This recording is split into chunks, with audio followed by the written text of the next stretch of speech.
आउज़ुबिल्लाहिमिनश्शैतानिर्रजीम बिस्मिल्लाहिर्रहमानिर्रहीम सल्लल्लाहु ताला अला मुहम्मद सल्लल्लाहु अलैहि व आलिहि वसल्लम। मुअज़्ज़िज़ सामीन अस्सलामु अलैकुम व रहमतुल्लाहि व बरकातुहू।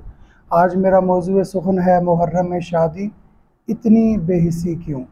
कहा यह जाता है कि मुहर्रम में शादी करना कोई गुनाह नहीं है। क्यों कि नबी अकरम सल्लल्लाहु अलैहि व आलिहि वसल्लम और उम्मुल मोमिनीन हज़रत खदीजा कुबरा का निकाह भी तो मुहर्रम में हुआ। फिर ये कहा जाता है कदर इख्तलाफ के साथ महीने में इख्तलाफ है कि सन 2 हिजरी और कदर इख्तलाफ से मुहर्रम के महीना में हज़रत मौला अली हज़रत फ़ातिमा ज़हरा का भी निकाह हुआ। फिर इसी तरीके से और कुछ तावीलात पेश करके ये बताया जाता है कि मुहर्रम मसमतों वाला महीना है, इसमें निकाह कर लिया जाए बड़ी बरकतें होंगी। जबकि भूल जाते हैं लोगों को बताते हुए कि ये सारे वाक़यात जो हैं ये 61 हिजरी मुहर्रम के दिल खराश वाक़े से पहले के हैं, जो शादी की तावीलात पेश की जा रही हैं। जब सन 61 हिजरी 10 मुहर्रम को करबला का दिल खराश वाक़या पेश आया, खानवादा रिसालत पर जुल्म सितम के पहाड़ तोड़े गए, तो उसके बाद किसी मशहूर व मारूफ फ़कीह ने, मुहद्दिस ने, औलिया उज़्ज़ाम में से किसी ने कोई निकाह की रवायात, मुस्तनद रवायात हमें नहीं मिलती हैं।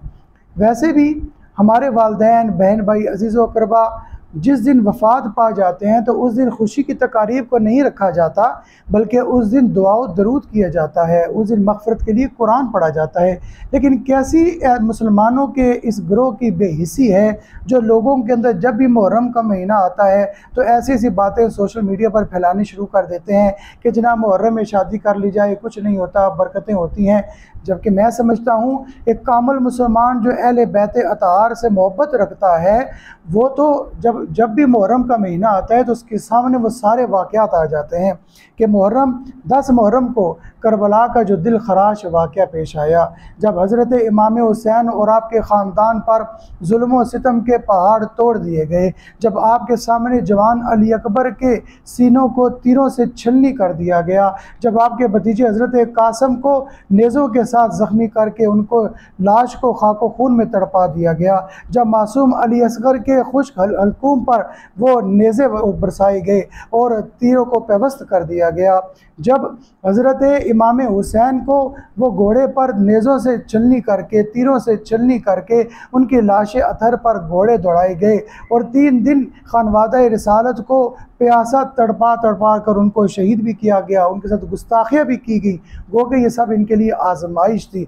जब एक मुसलमान के सामने जब ये सारे वाक़यात पेश आते हैं तो वो कांप जाया करता है, तो इन अय्याम के अंदर वो खुशी की तकरीबात को नहीं रखता। और वैसे भी एक मुसलमान जो है जो अहले बैत से मोहब्बत रखता है, अहले बैत से निस्बत रखता है, करीम आका सल्लल्लाहु अलैहि वसल्लम का इरशाद गिरामी है कि मैं दुनिया में तुम्हें 2 चीज़ें छोड़ के जा रहा हूँ, एक कुरान के साथ और एक अहले बैत से निस्बत रखोगे ना तो तुम कामयाब हो जाओगे।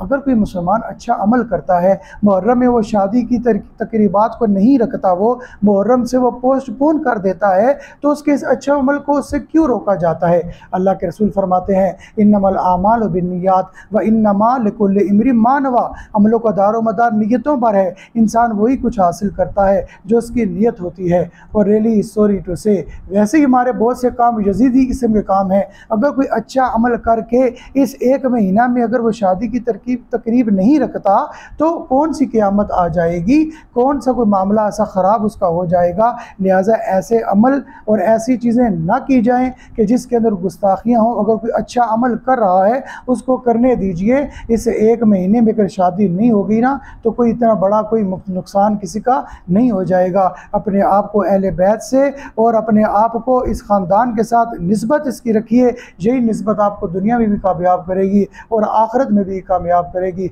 अल्लाह रब्बुल इज़्ज़त हमें अहले बैत से मोहब्बत और निस्बत अता फ़रमाए। वमा तौफ़ीक़ी इल्ला बिल्लाह वमा अलैना इल्लल बलाग़।